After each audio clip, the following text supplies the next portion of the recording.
மனமார்ந்த வணக்கத்தினை கோரிக்கொண்டு சரியாக 6 மணிக்கு நம் ஆலயத்தில் வைத்து மாபெரும் திருவிளக்கு பூஜையும்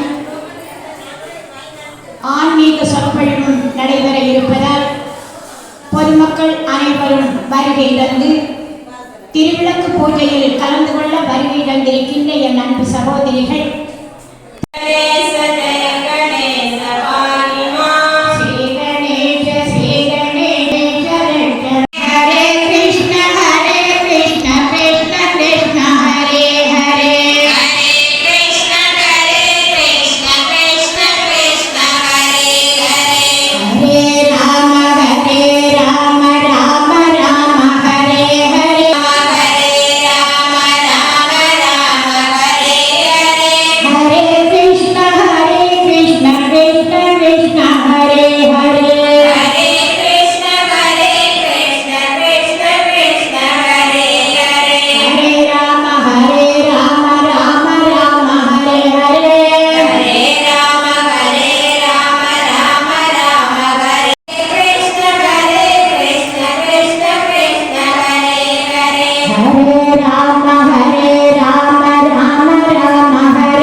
தெரியணும்.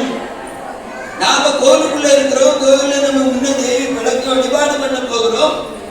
அந்த விளக்கு வழிபாடை பற்றி ஏதோ சொல்ல போற.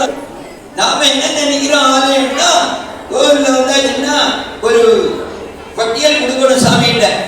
சாமி இதெல்லாம் எனக்கு கொடுத்துரு அப்படின்னு சொல்லிட்டு சாமி என்ன பண்ணணும், அந்த பட்டியல் இருக்கிறதெல்லாம் பார்சல் பண்ணி வீட்டுக்கு டோர் டெலிவரி பண்ணிடும். இவங்க என்னெல்லாம் கேட்டாங்களோ கடையில கொடுத்து கடையில உள்ள கடைக்காரர் வந்து மொத்த பட்டியலில் உள்ளதையும் எடுத்து கொடுக்க கொடுக்கலையாட்டா கடையை மாத்துற மாதிரி நாம என்ன பண்றோம், கடை இந்த கோயில் கேட்டு கிடைக்கலன்னு அடுத்த கோயில் விடுவோம், அடுத்த சாமியை பார்த்துருவோம். எங்க போறது நமக்கு தயாரம். சிவாலயத்தை விட்டா விஷ்ணு ஸ்டோரி, இல்லாட்டா தேவி ஸ்டோரி, இல்லாட்டா பிள்ளையார் ஸ்டோரி, இல்லாட்டா சாஸ்தா ஸ்டோரி, இல்லாட்டா ஜோசப் ஸ்டோரி, முல்லா ஸ்டோரி தான். அந்த மாதிரியாக இருக்கிறோம். அப்படி இருக்கக்கூடாது. நாம இறைவனை பற்றி தெரிந்து கொள்ள வேண்டும், இறை தத்துவத்தை தெரிந்து கொள்ள வேண்டும். அப்படி தெரியாததுனால என்ன ஆகுது, வெறுமனே நாம எதிர்பார்ப்போட வந்து பூஜை பண்ணிட்டு நாம போயிட்டே இருந்தோம்னா என்ன ஆகும், நாம வந்து கேட்டோம் இங்க சாமிக்கு பிரார்த்தனை பண்ண கிடைக்கல, அதனால நம்ம வேற கொஞ்சம் கொஞ்சம் வேற எங்கா போவோம்னு சொல்லிட்டு நம்முடைய சிந்தனை சிதறலாகிறது. அப்படி நடக்கிறதுனால என்ன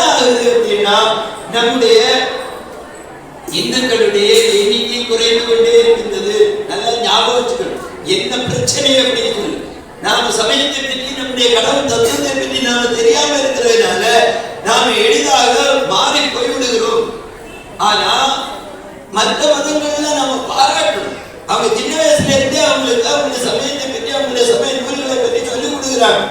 நமக்கு சொல்லிக் கொடுக்கறது கோவில்ல இருந்து ஒண்ணு சொல்லிக் கொடுக்கறது இல்லை. நமக்கு என்ன தெரியும்? தீபாவளி முடிஞ்சா சுண்டல்குளம் பாயசம் கொடுப்பாங்க, அதுதான் நமக்கு தெரியும். கோவிலை பற்றி சமயம்னா அப்படிதான் அப்படின்னு நினைச்சிட்டு இருக்கோம். அப்படி இல்லை. கடவுள் தத்துவத்தை தெரிந்து கொள்ள வேண்டும். கடவுள்னா யாரு, அவரை பற்றி நம்முடைய சாஸ்திரங்கள் என்ன சொல்லுது அப்படிங்கிறத தெரிஞ்சுக்கணும். இப்ப நம்ம கோவிலுக்கு முன்னாடி நம்ம கோவிலுக்குள்ள இருக்கிறோம். நம்ம முன்னாடி திருவிளக்கு இருக்குது. திருவிளக்குல நாம தேவியை ஆவாகனம் பண்ணுகிறோம்.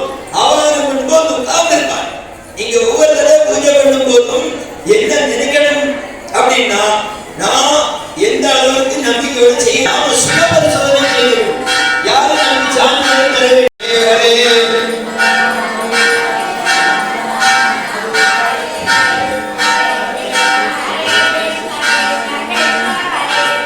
ஹரே ராம ராம ராம ராம ஹரே ஹரே, ஹரே கிருஷ்ண கிருஷ்ண கிருஷ்ண ஹரே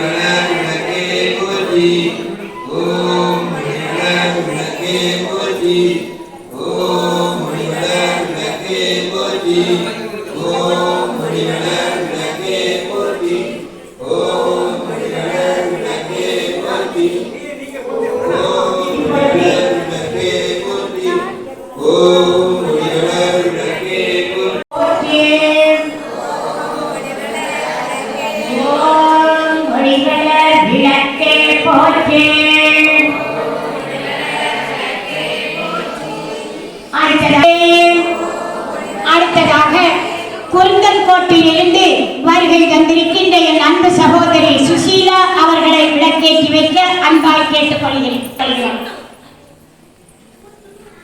ஓம் மொழிகளே, ஓம் மொழிகளர் விளக்கே போற்றி. இப்பொழுது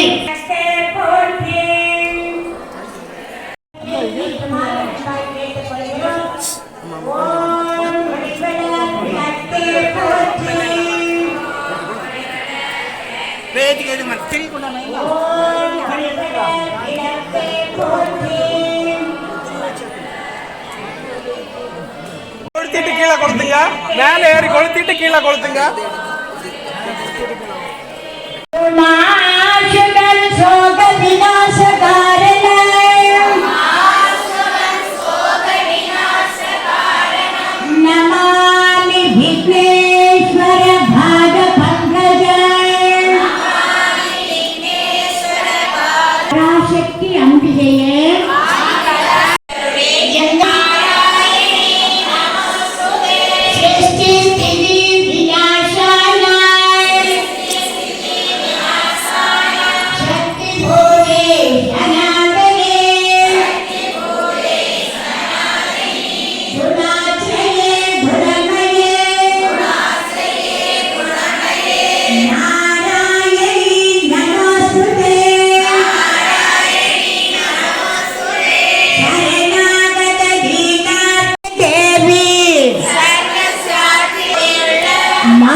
வள்ளியே